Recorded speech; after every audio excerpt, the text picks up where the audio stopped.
هو ده اللي هيتقال في السوشيال ميديا والإعلام الأبيض. فرقة المليار بتنهار النادي الأهلي لعدة أسباب.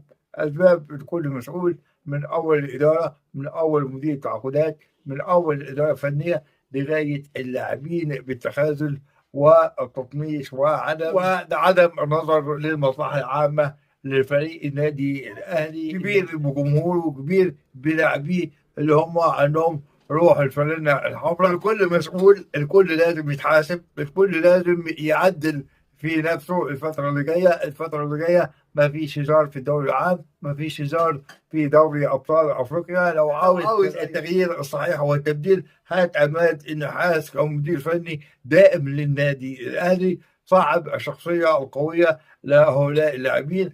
التبديل والتغيير حان بعد مباراة الترجي، خصوصا المتوقع الإخفاق أمام الترجي في دوري أبطال أفريقيا.